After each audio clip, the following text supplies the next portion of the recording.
नमस्कार, मेरा नाम डॉक्टर पूजा पाटिल है। मैं professor and head of department in the department of obs gynae JK hospital Bhopal में कार्यरत हूँ। आज हम बात करेंगे प्रेगनेंसी के बारे में। बहुत सी महिलाएं जब प्रेग्नेंट होती हैं तो उनके मन में बहुत सारे सवाल घूमते हैं, तो हम कोशिश करेंगे कि आपके सवालों का जवाब इस वीडियो में दे पाएँ। सबसे पहले महिला को जब प्रेग्नेंट होती है तो डॉक्टर के पास कब आना है?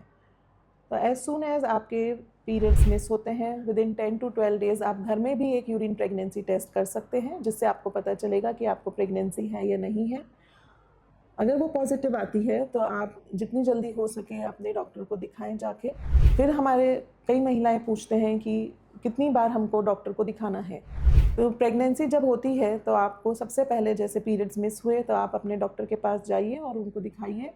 वो आपको कुछ टेस्ट लिखेंगे जो कि ज़रूरी होते हैं प्रेगनेंसी में करवाने के लिए, जो कि आपके ब्लड टेस्ट होते हैं, आपका एक अल्ट्रासाउंड होता है जिसमें यह पता चलता है कि जो है बच्चा बच्चेदानी के अंदर ही है, ट्यूब्स में नहीं रुका है। बच्चेदानी के अंदर है तो उसकी ग्रोथ कैसी है, बच्चे की धड़कन आ गई या नहीं आ गई है, यह सब हम 1.5 हफ्ते की सोनोग्राफी, 1.5 से 2 हफ्ते की सोनोग्राफी में देख सकते हैं। तो इसीलिए यह विज़िट बहुत ज़रूरी होती है एक प्रेग्नेंट महिला के लिए। साथ में डॉक्टर आपको यह भी समझाते हैं कि आपको क्या खाना है, क्या नहीं खाना है, और अगर आपको प्रेगनेंसी रिलेटेड कोई भी परेशानी है, जैसे कि उल्टी होना, तो उससे रिलेटेड दवाइयाँ भी डॉक्टर आपको प्रिस्क्राइब करते हैं।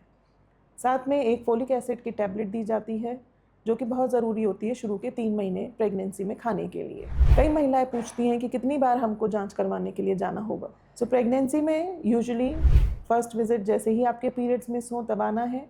उसके बाद आपकी जांच की जाती है और उसमें अगर कोई हाई रिस्क फैक्टर मिलता है, उसके अकॉर्डिंग डॉक्टर आपको आने की सलाह देते हैं। और अगर कोई हाई रिस्क फैक्टर नहीं है तो यूजुअली आपको हर महीने 7 महीने तक हर महीने डॉक्टर के पास जाना है दिखाने के लिए।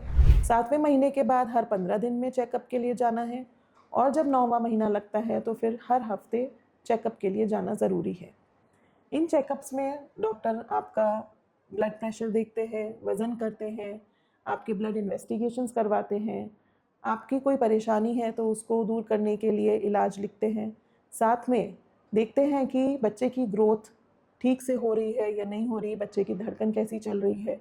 यह सब टेस्ट करवाने अति आवश्यक होते हैं प्रेगनेंसी के टाइम। दूसरा, कई प्रेग्नेंट फीमेल्स को यह पूछना होता है कि कितनी बार सोनोग्राफी सेफ़ है प्रेगनेंसी में।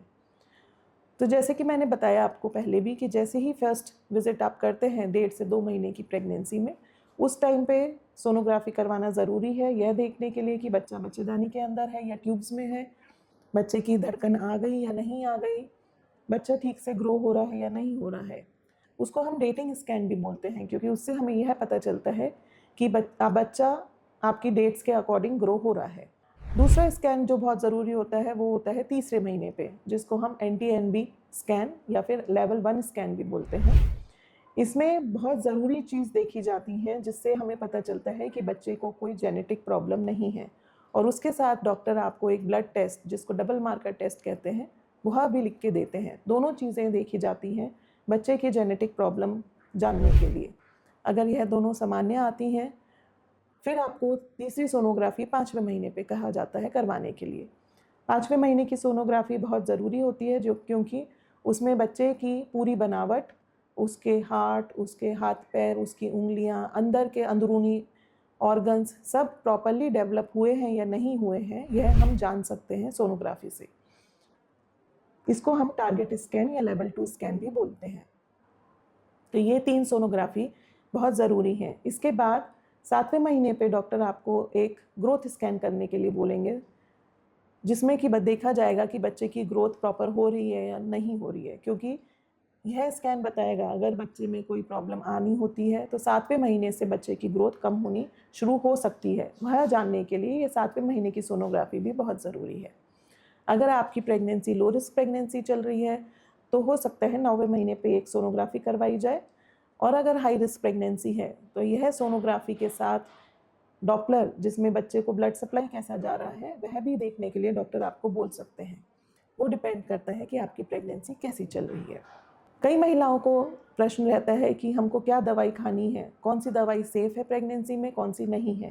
तो अगर आप पहले से कोई दवाई ले रहे हैं, अगर आप बीपी के मरीज़ हैं और पहले से कोई दवाई ले रहे हैं आपको और आप प्रेगनेंसी कंसीव करना चाहते हैं, तो आपको अपने डॉक्टर से, किसी भी ऑब्स गायनिक स्पेशलिस्ट से प्रेगनेंसी कंसीव करने से पहले ही मिलना चाहिए, क्योंकि कई दवाइयाँ बीपी की ऐसी होती हैं जो कि प्रेगनेंसी में बच्चे को अफेक्ट कर सकती हैं। तो आपके डॉक्टर वो दवाइयाँ बदल कर आपको सेफ़ दवाई लिख के देंगे, जिससे आपका बीपी भी कंट्रोल रहे और आपके बच्चे पे भी नहीं असर पड़े। या आपको डायबिटीज़ है और आपको शुगर की दवाइयाँ चल रही हैं, तो भी आपको प्रेगनेंसी कंसीव करने से पहले अपने स्त्री रोग विशेषज्ञ से मिलना चाहिए। अगर आप किसी कारणवश नहीं मिल पाते हैं प्रेगनेंसी कंसीव करने से पहले, तो जैसे ही आप कंसीव करें इमीडिएटली अपने डॉक्टर से सलाह लें कि वो तभी की तभी दवाइयाँ चेंज करके आपको सेफ़ दवाइयाँ प्रेगनेंसी में दे सकें। बाकी मोस्टली प्रेगनेंसी में फोलिक एसिड, आयरन की टैबलेट्स, कैल्शियम की टैबलेट्स और प्रोटीन पाउडर लिखा जाता है, जो कि आपका थ्रू आउट द प्रेगनेंसी रहता है। एक बैलेंस्ड डाइट बहुत ज़रूरी है प्रेगनेंसी के दौरान, और प्रेगनेंसी के दौरान खाना जब चौथा महीना शुरू होता है उसके बाद, क्योंकि बच्चेदानी बड़ी होने लगती है तो पेट की कैपेसिटी कम होती है, तो कई महिलाओं को एसिडिटी की दिक्कत रहती है। तो उन महिलाओं को हम कहते हैं कि आप खाना 3 टाइम ना खा के 6 टाइम खाएं। छोटा छोटा मील हर 2 घंटे में लें, जिससे कि उनकी यह परेशानी दूर हो सकती है। तो यह हमने जाना प्रेगनेंसी के दौरान क्या क्या नॉर्मल चीज़ें खा सकते हैं, क्या कैसे हमें डॉक्टर को दिखाना है आज की वीडियो में। अगर आपको आज का वीडियो अच्छा लगा हो तो इसको लाइक और सब्सक्राइब कीजिए। नमस्कार।